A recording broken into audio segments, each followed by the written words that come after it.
Umuhanga mu mateka y'u Rwanda yaravuze ati ukurusha umugore abakurusha n'urugo. Umwami Musinga abajijwe ati ese ko umuhungu wawe umukwereye ukamukwera inka imwe, arasubiza ati inka ntabwo ari ikiguzi cyangwa se inkwano si ikiguzi, ahubwo inkwano ni ishimwe ry'ababyeyi. Ukurusha umugore abakurusha n'urugo ni umugani w'ikinyarwanda kandi umugani ufite byinshi usobanura.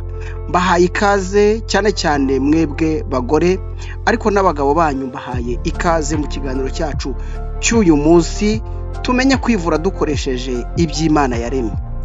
Ibyo tubisanga mu gitabo cyanditswe n'umuhanga mu by'ubuzima witwa Ellen G. White, ariko akaba yarafite n'impano idasanzwe y'Imana.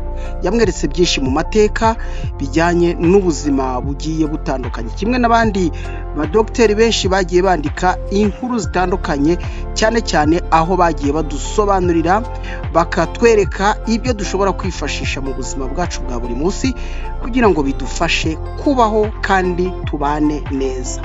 Mu rugo hagati y'umugabo n'umugore habamo konekisiyo cyangwa se habamo ubufatanye, habamo ubwuzuzanye bw'umugabo n'umugore, ni imibonano y'abashakanye.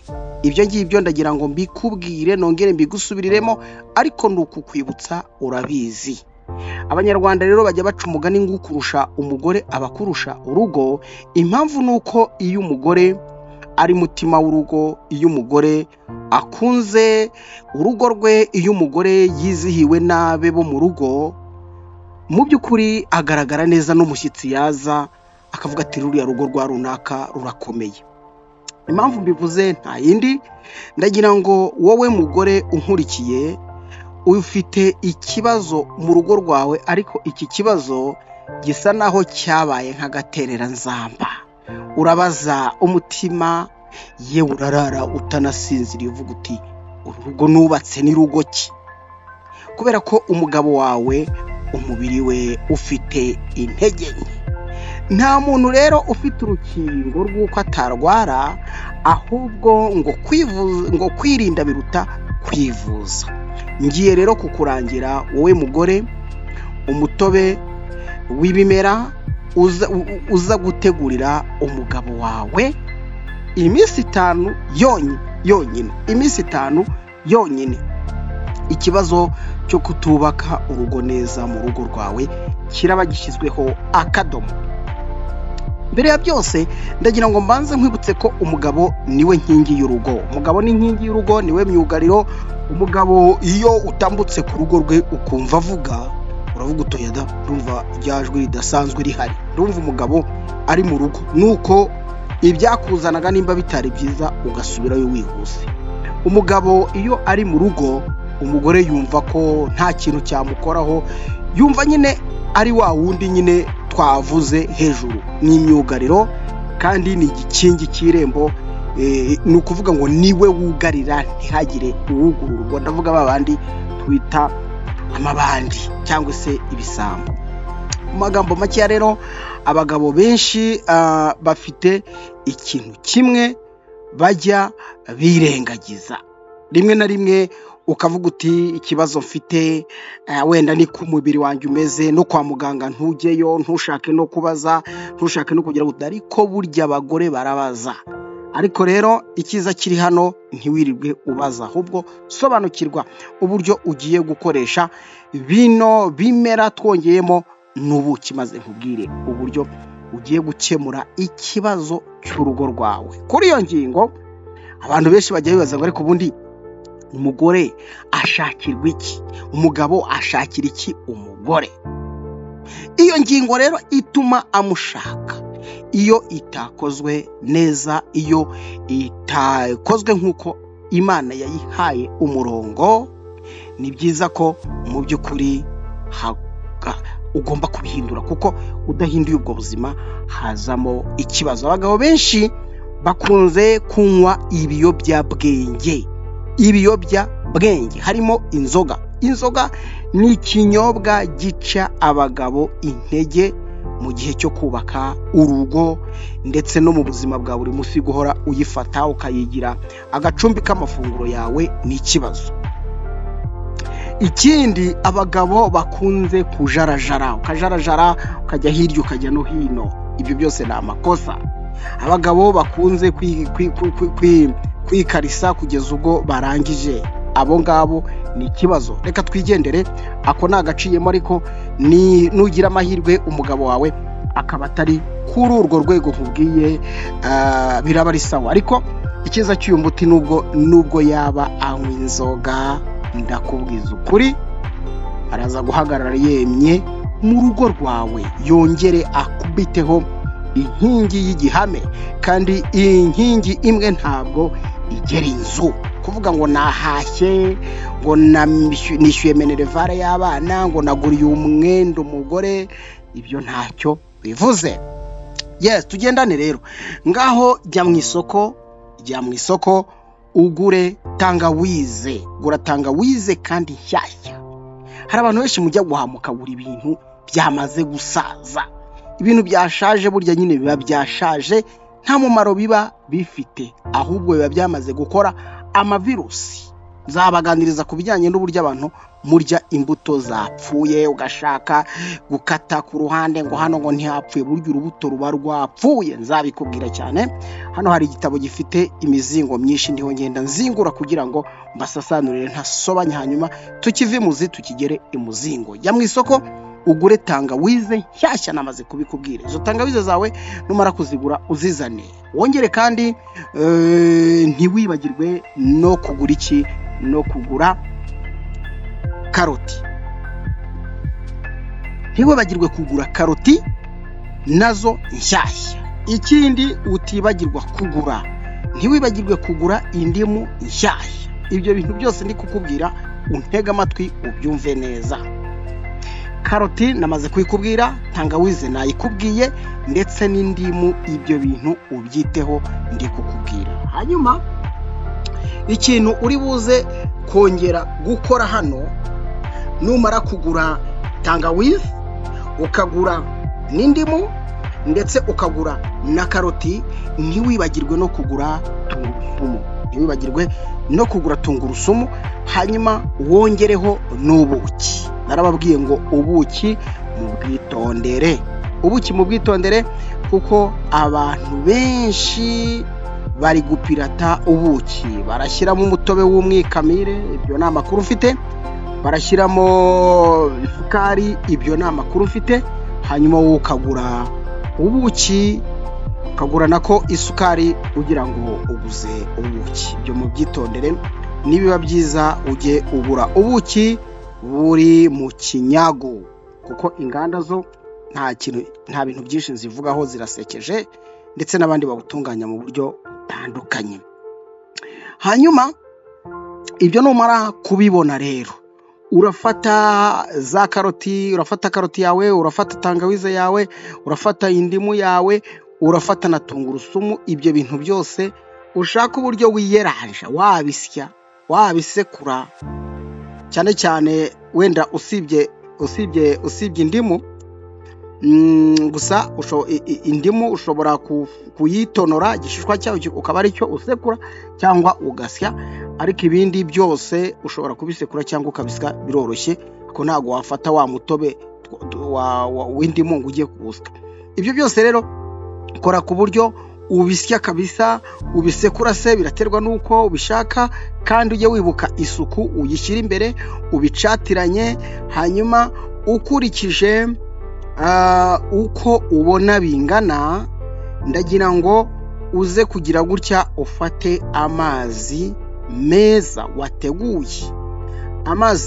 wateguye, afite isuku, watetse, waguze se. Noneho ufate rwa ruvange rw'ibyo bintu nakubwiye, nurangiza ugire gute, uhite umenamo litiro y'amazi. Ubwo kugira ngo wenda nkorohereze neza, fata tungurusumu wenda nk'icumi. Hanyuma ufate tangawize, ukatakate tangawize nayo ushaka ikigereranyo kingana na ya ndimu, na ya tungurusumu. Ufata ikigereranyo kingana na ya tungurusumu. Karoti ushobora guhita wenda ufata nka karoti nziza ebyiri nini kandi zingana. Biri kumvikana?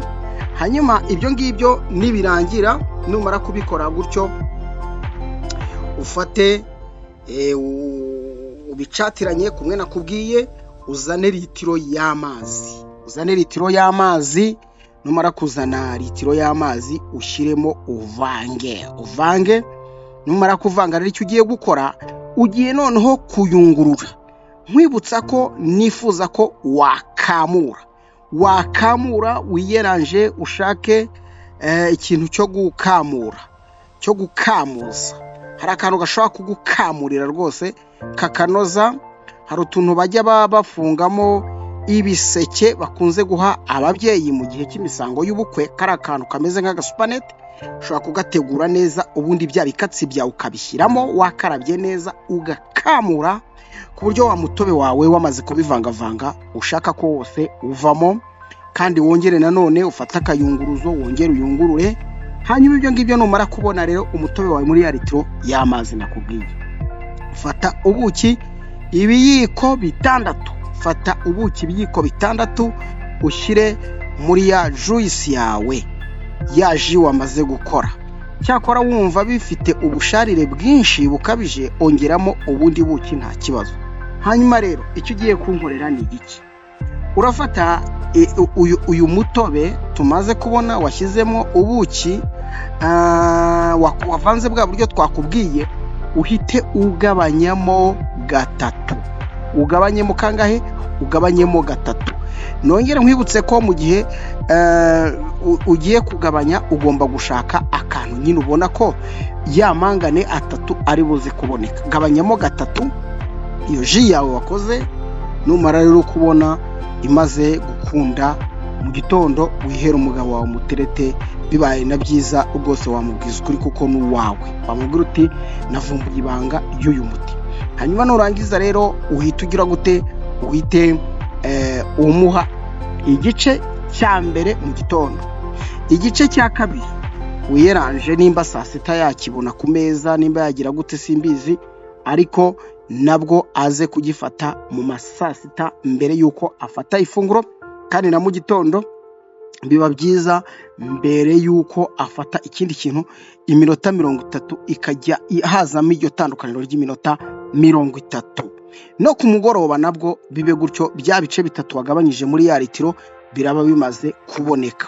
Hanyuma rero uko ugomba kubikora ni ukuvuga ngo nimba wamuhaye gutyo, ni nako ugomba kumuha kwa kabiri, kuko wabikoze kwa mbere, kwa kabiri ubikore, kwa gatatu ubikore, kwa kane ubikore, no kwa gatanu ubikore.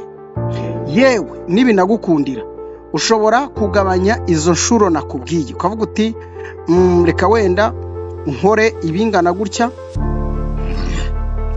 Ufatiye kuri rwa rugero twakubwiye bwa mbere, ya litiro y'amazi yavuyemo bya bindi nakubwiye. Sori gatoya, twibagiwe indimu. Urumva cyagishishwa wagisekuriyemo, cyangwa se wakirapiyemo, cyangwa se wagisereyemo, ariko ushobora no kugira gute? Ushobora nyuma nurangiza uze gufata umutobe w'indimu ukamuriremo. Izi ndimu rero nazo zigomba kuba zifite nyine umutobe uhagije. Ushobora gufata indimu 3 muri bya bindi, umutobe wazo ukawukamuriramo neza. Ubwo rero dusubire hejuru gatoya aho twari tuvuye. Icyo ugomba gukora nta kindi, ushobora gufata ya litiro twabonye, ushingiye kuri ya tungurusumu, ushingiye kuri ya karoti, ushingiye kuri ya ndimu, ushingiye no kuri ya tangawize, urwa rugero twabonye uko ingana. Ushobora noneho kubifata buri za tungurusumu twavuze wenda zigeze nko mu 10, tangawize wakase nazo ukaringaniza bikagenda bigasa naho biringaniye nazo ari nk'10, karoti 2 nini nziza. Ibyo byose n'ubundi numara kubifata ushobora kugenda ubikuba, ukavuga uti ubwo izi ngizi nazo zirajyamo litiro, n'izi zirajyamo litiro, n'ibi birajyamo litiro, n'ibi birajyamo litiro, ukabara litiro imwe ku munsi. Litiro imwe ku munsi, ubwo ni ukuvuga ngo ku wa mbere litiro imwe, ku wa kabiri litiro imwe, ku wa gatatu litiro imwe, ku wa kane litiro imwe, ku wa gatanu litiro imwe, litiro 5 ukazikora muri cya gipimo nakubwiye. Ibyo ngibyo rero ushobora kuwukora gutyo, ukagenda ubipima bya bipimo uhereye ku gipimo cya mbere nakubwiye, ukabipima, wamara kubipima ukabivanga, ukaza kubiteka rero aho ubika wa mutobe. Ni byiza ko ubika umutobe wawe mu icupa ry'ikirahure cyangwa se mu kintu kimeze nk'ibumba. Ibyo aho hantu niho nifuza ko ubika, ntushyire muri plastique. Hanyuma ujye upima ya mangano nakubwiye, mu gitondo umenye ngo harafatwa iki, nimugoroba harafatwa iki, ndetse na yego mu gitondo, saa sita no ku mugoroba. Kandi ushobora no kugira litiro 10 madamu nawe ukanywaho.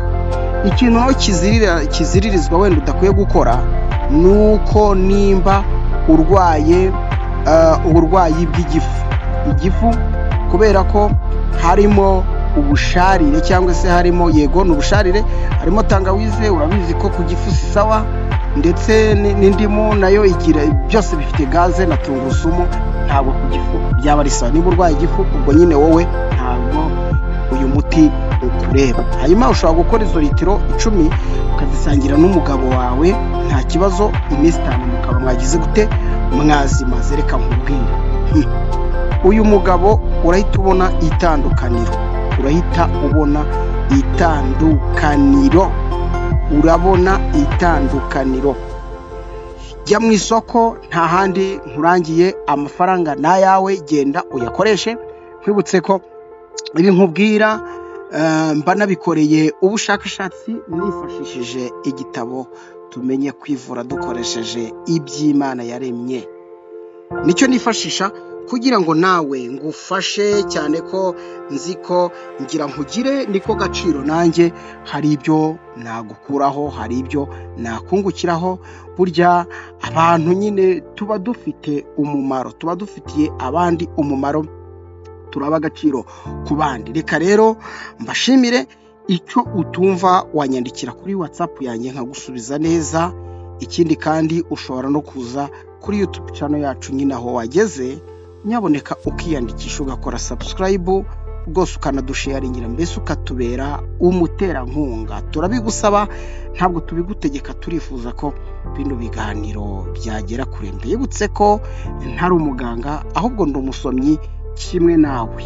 Burya ibitabo, niyo ugiye mu isomero, igitabo iyo ugikuyemo ugomba kumva ibirimo ukabishungura, ibyo wumva bitaburana n'umutima wawe ukabikoresha. Mbashimire cyane, mbifurize amagara mazima, kandi mukomeze mumererwe neza.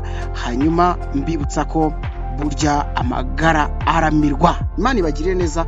Nitwa MC Misango.